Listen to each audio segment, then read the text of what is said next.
Permisi Kak, Assalamualaikum. Waalaikumsalam. Mari Kak, silakan masuk. Kakaknya mau duduk di sebelah mana? Saya mau duduk di sebelah sini aja Kak. Ya, silakan Kak duduk Ya, sebelah sini. terima Saya kasih. duduk di sebelah sini. Iya. Oh, silakan dulu duduk. Ya, Sudah Kak? sudah. Sudah. Oke, ini dengan Kak Rizky. Iya Kak, saya Rizky. Mana kabarnya Kak Rizky? Alhamdulillah baik. Alhamdulillah baik. Kak Rizky kesini tuh dari rumah atau habis mampir di tempat lain? Gitu. Kebetulan saya dari rumah langsung ke sini Kak. Oke, dari rumah langsung di sini. Pasti masih perjalanan dari rumah ke sini tuh membutuhkan waktu berapa? Sekitar 30 menit Kak. Sudah 30 menitan ya. Itu udah include sama ngajunya juga ya kayak. Iya. Oke. Kalau nggak salah setahu saya nih ya, Kak Rizky ini mahasiswa prodi BK ya. Iya Kak, saya masuk prodi di Bidang Konseling semester 5. Oke. Apakah Kak Rizky selama ini hanya kuliah aja atau mengikuti organisasi atau UKM di kampus? Saya mengikuti organisasi Kak. Organisasi di kampus ya. Kalau gitu organisasi apa? Organisasi senat mahasiswa. Oke, senat mahasiswa. Kak Rizky ikut senat mahasiswa apa? Univ atau fakultasnya? Fakultas. Oke, senat mahasiswa fakultasnya kayak posisi Kak Rizky di senat mahasiswa fakultas itu sebagai apa? Sebagai anggota kesejahteraan dan kepedulian sosial. Oke, senat mahasiswa sosial ya. Oke, baik. Saya senang sekali Kak Rizky bisa hadir di sini, bisa kesibukannya Kak Rizky. Nah, terkait kedatangannya Kak Rizky ini, adakah hal yang ingin Kak Rizky sampaikan kepada saya atau hanya ingin main-main aja di sekitar sini? Kebetulan ada hal yang ingin saya sampaikan Kak. Oke, ada hal yang ingin disampaikan. Oke, baik. Sebelum kita lanjut lebih dalam, saya ingin menjelaskan terkait konsultasi ini bahwasanya saya ini hanya sebagai fasilitator atau jembatannya Kak Rizky. Jadi selesai atau enggaknya itu tergantung dari Kak Rizky-nya sendiri. Apakah Kak Rizky bisa memahaminya? Baik Kak, saya paham. Oke.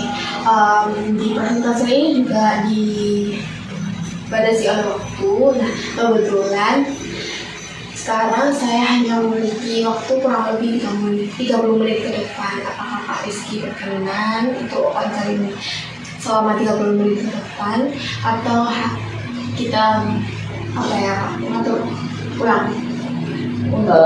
Sepertinya darinya cara apa? Oke, baik. Tadi kan Kak Rizky bilang ada hal yang ingin disampaikan kepada saya. Silakan, apa yang ingin Kak Rizky sampaikan kepada saya? Jadi akhir-akhir ini Kak, saya itu sering mendapatkan tugas yang dimana tugas ini tuh harus maju di depan kelas Kak. Saya itu kayak sangat gugup dan cemas gitu Kak. Oke, jadi Kak Rizky itu merasa gugup saat akan tampil di depan kelas gitu ya, saat akan presentasi.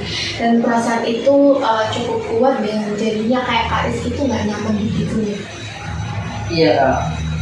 Dan kalau boleh tahu apakah rasa gugup itu muncul karena kekhawatiran dari Kak Rizky-nya akan akan presentasi itu takut akan salah gitu. Iya Kak, saya takut banget salah. Terus kalau saya itu suka mempunyai pemikiran seperti itu terkadang badan saya itu jadi gemetar, terus gugup bicaranya, terus juga kayak malu gitu aja Kak dilihat banyak teman-teman. Oke, jadi Kak Rizky itu kayak merasa malu dan kecewa sama diri sendiri setelah kejadian itu ya, setelah presentasi itu tadi di depan banyak kelas ya. Dan Kak Rizky, apakah Kak Rizky ini sering menghindari kesempatan untuk tampil di depan kelas atau di depan banyak orang supaya Kak Rizky itu nggak kayak ngerasain kakak lagi dari sebelumnya?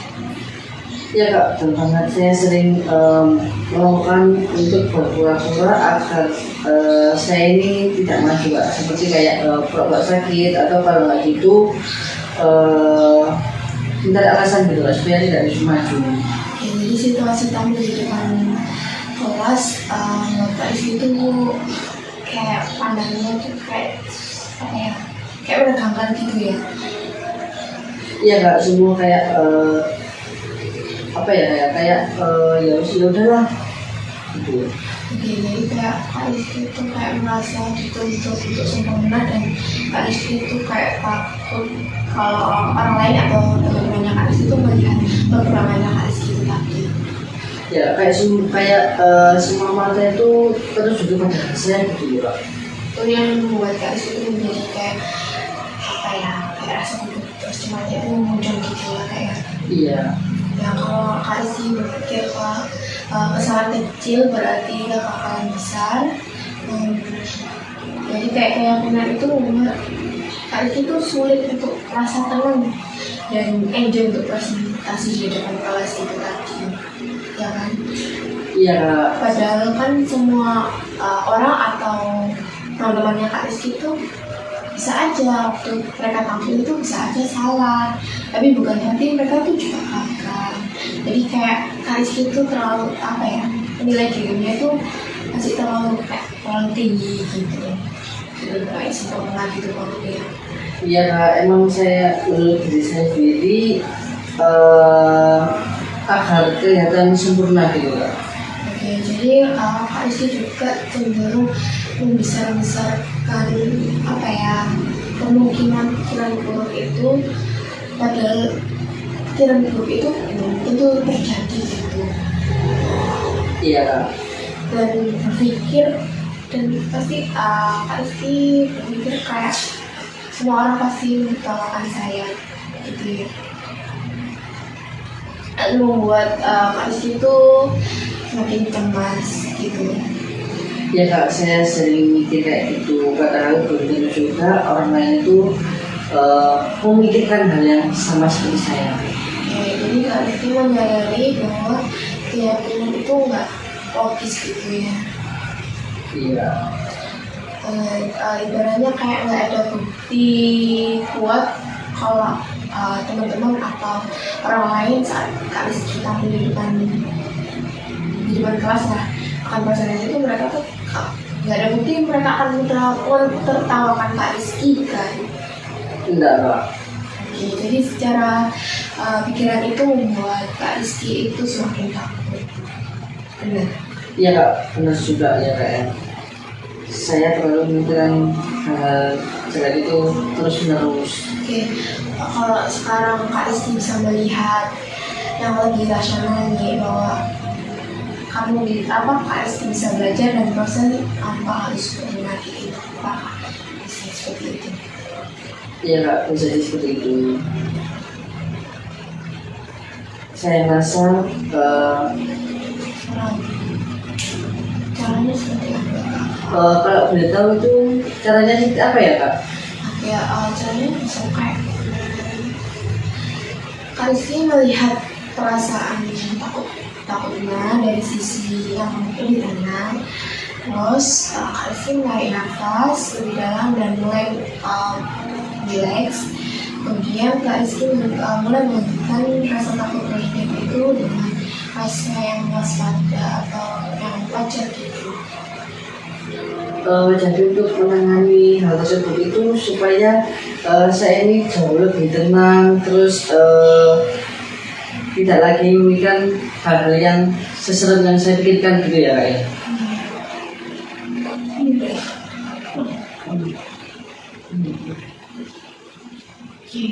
Jadi Kak Rizky itu ibaratnya Kak Rizky itu akan bisa menerima diri dan situasi itu tadi lebih lapang. Iya Kak. Oke, jadi bahwa Rizky bisa berdamai dan mulai bisa berdamai dengan perasaannya, supaya nggak takut, gugup, cemas. Iya Kak, rasanya kayak belum aja gitu Kak sekarang.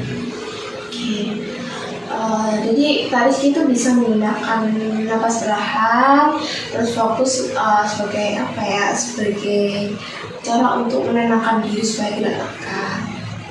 Jadi Kak Rizky memahami ketenangan itu bisa dikendalikan dengan kesadaran dan relaksasi itu tadi. Ya Kak, sepertinya dari saya sendiri itu sudah tertarik sudah mencoba untuk menarik nafas, terus ternyata pembahasannya itu jauh lebih tenang dari sebelumnya gitu ya. Oke, jadi kalau sekarang nih ya, misal Kak Rizky mulai melihat tampil itu bukan soal sempurna, tapi soal berani untuk mencoba. Iya Kak. Kak Rizky punya keinginan untuk tampil dengan versi terbaik dari dirinya Kak Rizky, tanpa kayak berpikir atau berlebihan gitu. Ya Kak, saya mau untuk mencoba tampil sesantai mungkin dan tidak memikirkan hal jelek, terus apalagi nggak usah mikir harus sempurna dulu gitu.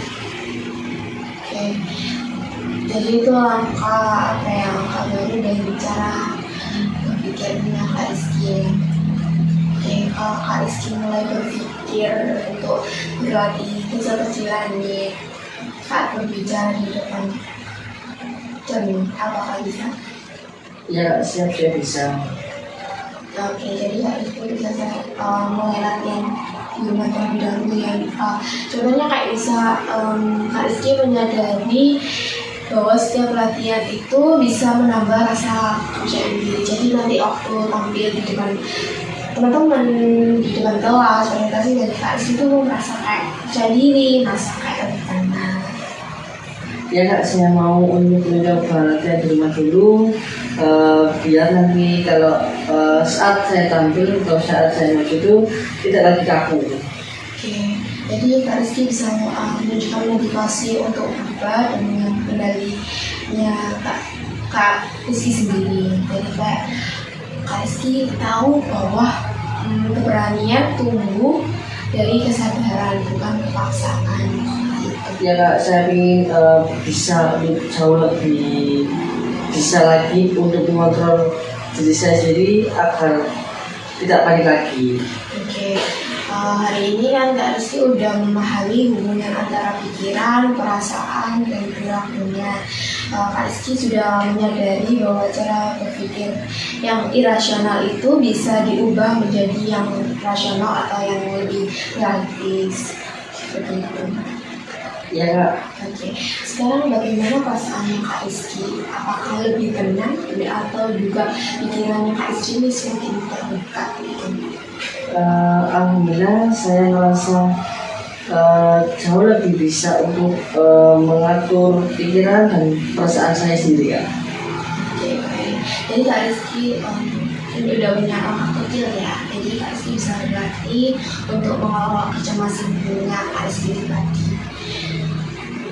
Oke, itu akan menjadi tugas yang akan Kak Rizky jalani sebagai kesadaran diri. Iya Kak. Oke, pertemuan hari ini kita rasa kita akhiri dengan rasa lega. Apakah Rizky udah lega belum? Atau juga kita bisa mengatur jadwal lagi kalau misalnya Kak Rizky masih belum belum merasa puas, belum perasaan yang takut itu belum benar-benar bisa terkontrol, kita bisa mengatur jadwal lagi. Sepertinya sudah cukup sudah. Udah cukup ya. Iya. Kak Rizky bisa berlatih di rumah itu lagi untuk supaya lebih tenang. Ya Kak, saya siap untuk mencoba pelan-pelan dan saya mau mengucapkan terima kasih.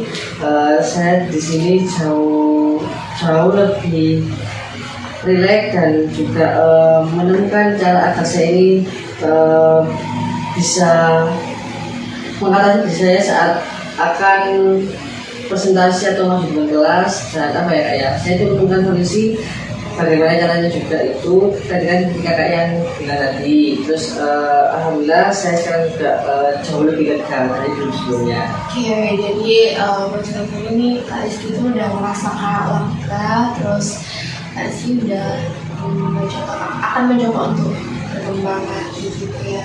Iya Kak. Oke, baik. Jadi kita Kak Rizky tidak ada pertemuan selanjutnya ya? Atau Tidak usah Kak. terima kasih ya Kak Rizky udah cerita, udah terbuka terkait permasalahannya Rizky dan Insan. Ya Kak, baik. Kalau gitu saya tunggu dulu ya Kak ya. Iya. Mari Kak, Iya, Assalamualaikum. Waalaikumsalam, hati-hati ya Kak. Ya.